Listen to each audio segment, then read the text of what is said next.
Musical sensation Cameron Cassie has gone bananas. She's turned the stage into a scene from Jumanji. And if you don't stop talking, I'll turn you into a scene from The Walking Dead. Yep, That's me, crazy old Cameron. But I wasn't always like this. There was a time when I was the most patient, quietest person around. Want to know what happened? Then stick around. And yeah, like and subscribe to MSA. I grew up in a big family. And by big, I mean I was the oldest one among 10 siblings. You don't believe me? Okay, team, let's go. This is Lana, this is Rose. These are my twin brothers Brad and Pitt. My twin sister Hala and Lala. Another sister Ava, and that's Thanos. Don't ask me why. My parents are huge Avengers fans and they thought this might be a good idea. Of course it's not. You forgot about me. Again. Just like you forgot me in that park last year. I didn't forget you, Liam. You pooped your pants, so I asked you to stay where you were while I looked for an extra pair of diapers. You were the one who ran behind the squirrel. She was cute. And why didn't you just carry an extra pair of diapers? You were 7. You were supposed to be potty trained by then. My parents worked as hospital nurses, so they didn't have a lot of time, and I had to step up and look after the house and my siblings. They also didn't make much money, so whatever little we had was shared between everyone, and because I was the oldest, I was made to sacrifice the most. I didn't mind that, though. My parents were already working hard enough, so I did what I could to help them out. But sometimes, I wish I could just get a little space of my own, where I could play my guitar in peace. It was a rusty old thing, but I loved it. In this world so big, give me a place oh so tiny, with nobody screaming or acting whiny. Ah! What the heck was that, guys? Sorry, Pitt started it. No, I didn't. Brad threw his lunch in my face. I didn't throw it at you. I was just throwing it away. Why? Because it's tasteless. I want pizza. I want pizza too. Did someone say pizza? No one's getting pizza. Go inside and finish your veggies or no TV for a whole week. So, yeah, things weren't peachy at home, but school was worse. Between house chores and studies, I had no time to make friends and grew up to be an introvert, which somehow made me the perfect target for bullies like Bailey. We'd been classmates all our lives, but ever since her family struck it rich, she became this mean, hostile person with a personal vendetta against me. It didn't make sense. She was the lead drummer of the school band, really popular, and even had her own YouTube channel where she did covers of famous songs. So I just never understood why she was so obsessed with me. Like this one time in high school, I was casually singing my favorite songs when Bailey barged in. Hi everyone! So in this episode of Off-Key Talents, we have Cameron Cassie. She thinks she sings well, but she sounds like someone stepping on a squeaky toy.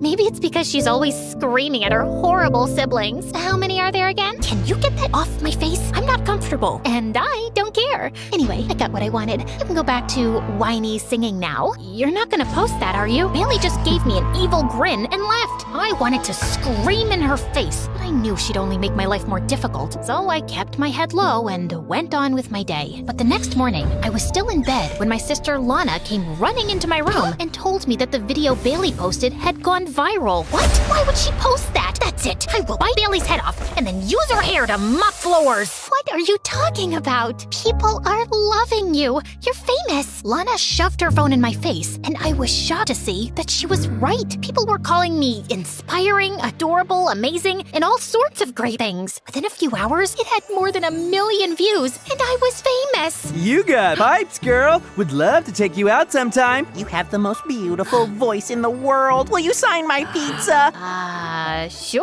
Bailey sat in a corner, looking totally humiliated, and it was the best day of my life. I was debating whether to thank her or kill her for posting my video without asking me, when suddenly my phone rang. It was some lady who told me that Tucker Wayne, owner of one of the biggest talent agencies in the world, wanted to see me. Apparently, he was assembling an all-girls band and wanted me as the lead singer. The money was great, and he'd even sent me a first-class ticket to New York for the same night. I was pretty excited, but my parents weren't happy. who's gonna look after the house? Maybe we could hire some help? Don't be ridiculous, Cameron. We don't have that kind of money. Millions of people go to New York every day because they think they can change their lives. What makes you think you're any different? You'll only become disappointed. And what if I'm successful? This opportunity could change our lives. Fine, do what you want, but don't come sulking back to me when you fail at this stupid music thing. I was hurt that my parents didn't support me, but I knew this was my one chance to turn things around. So I packed my bags and left for New York that night. When I arrived, a limo whisked me away to the most stunning building I'd ever seen. Mr. Tucker greeted me warmly and gave me a tour of the studio. The first day of recording was an absolute blast. Everything seemed to be falling into place until a few days later, I was chilling in my hotel room when the door flung open and Bailey walked in. Ah! Bailey? What are you doing here? Your drummer had to drop out because of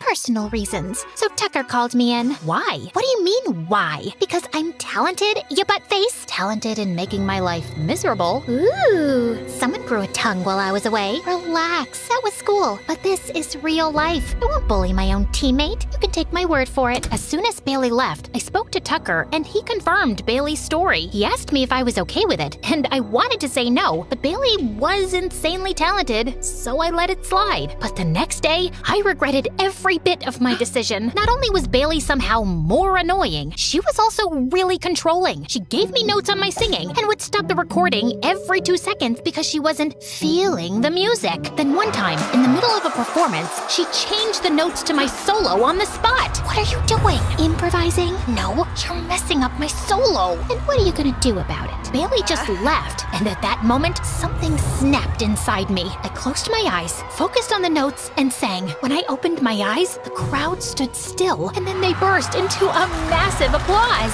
Everyone was chanting my name, and Bailey looked like someone had pulled her kidneys out. From that moment forward, my life was an absolute whirlwind. We were getting more live shows, doing interviews, talk shows, and I was truly famous. I even got the first ever call from my mom, but it wasn't what I expected. Hey, Mom, I'm so glad you called. Your sister plays the oboe, you know. Lana? Yeah, I know. So let her in your band. But I thought you hated the idea of getting into music. I do. But Lana will be going to college soon, and playing oboe professionally will look good on her application. Now, will you help her or not? I wanted to say no. Mom was talking to me after weeks, and I didn't want to disappoint her. So I agreed, and a week later, Lana joined me. But I had no idea how to fit an oboe in the band. And Lana didn't seem too interested either. All she did was sleep or order room service all the time, and I barely had any cash left for myself. To make things worse, we were a month away from the album launch, and I still had a bunch of songs to write. In this world so big... Stop! This is not working out. We need something edgier. Could we try a different note? No! I want more emotion! Was there ever a time when you were angry? Not that I can recall, but maybe when Bailey posted that video of mine without asking me, or the time she dipped my books into spaghetti sauce, or when she tried to spoil my solo on stage. Darling, you can't let people walk all over you like that. Stand up for yourself. Dig into that rage and come to me tomorrow with a new song. I spent the entire night replaying the conversation with Mr. Tucker, and when I calmed down, I realized he was right. I was a pushover. Bailey had tormented me for years, and I'd never stood up for myself. My own parents had treated me like a pushover, but not once did they pay attention to what I wanted. And when I finally did something for myself, they tried to snuff that spark out too. Heavy with rage, I picked up the phone and dialed in. Bailey? Yeah, you're out. You're a bully, and no bullies are allowed in my band. And I cut the call before she had a chance to scream. On a high, I called my mom next. Hey Mom, Lana doesn't want to be here, and oboe doesn't make sense in this band. I'm sending her home. Finally! I couldn't believe I just stood up to my mom, and to be honest, I felt pretty proud of myself. The next day, I walked up to Mr. Tucker and told him the conversation I had with Bailey. I thought he'd be mad, but instead, he smiled. Good for you, darling. And don't worry, we'll find a new drummer. Let me hear that new song. I poured my heart into my song, and Mr. Tucker was so impressed, he sent it straight for recording. He even set up auditions, and within no time, we had a new drummer in our band. A week later, when the song was released, it got more popular than all our live shows combined. We rose to the top of every chart, got invitations to every celebrity show, and Mr. Tucker even extended my contract. I was making more money than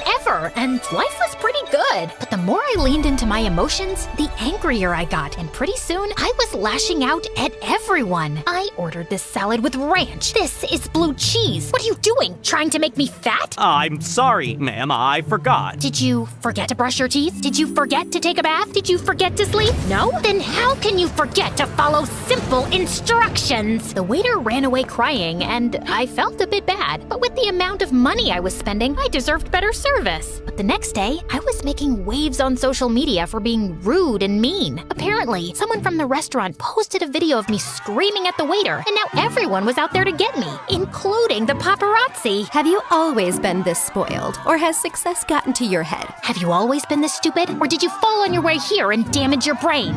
That's inappropriate. Your face is inappropriate, Jane.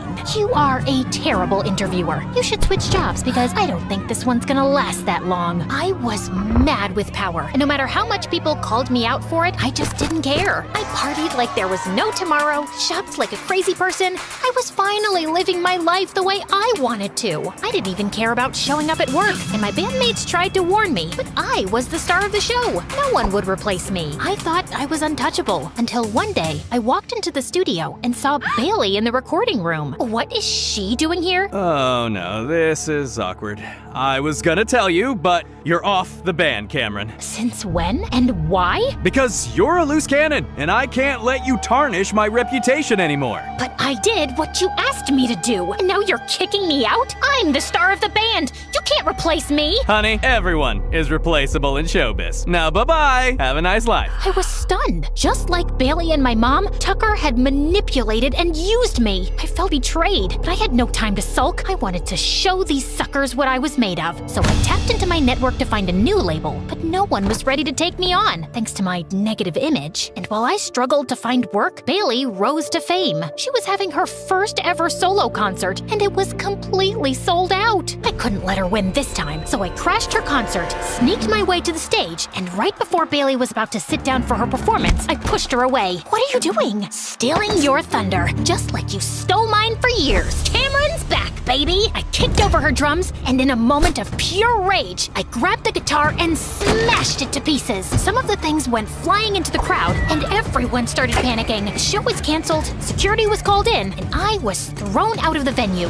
Tucker even threw me out of the hotel, and thanks to my crazy party expenses, I couldn't afford another place. Eventually, I had to move back home, but I was so messed up in the head, I hardly ever came out of my room. All day, I would watch TV and see Bailey's rise to fame, and it only made me realize the things I'd lost. Then one day, I was sitting in my room when Mom walked in. You know you can't stay cooped up in here all day, right? I don't know what else to do. It's not like anyone needs me anymore. That's not true, Cameron. I was angry at you for moving out and then sending Lana back home. Then I realized that we'd been really tough on you. You were just a teenager, and you deserved to have a life of your own. So you're not angry at me now? Of course not, sweetie. We love you. We always will. My mom hugged me tight, and I felt better than I had in days. With my family by my side, I slowly started picking up my life again. I got back to music and even joined my old high school again. I had to repeat a year, but that was okay. At least I had something to look forward to. One day, while playing in the backyard, one of my sisters recorded a video of me and posted it on YouTube. It went viral again. People were amazed by my transformation and started requesting my old songs. So I played them. Soon, I started getting calls from agencies. One of them asked me if I could perform my singles at their show. The pay was good, the venue was close to home, so I agreed. As I got ready backstage, someone tapped on my shoulder. Mr. Tucker. Great to see you, kid. You've been doing well. Ever thought about coming back? Aren't you working with Bailey now? Yes, but she's boring. You're so much better. I will double your pay if you want. Think about it. As tempting as it was, there was one thing I'd learned in my time in New York. Never let anyone walk over you. So I immediately called Bailey and gave her a rundown of what had happened.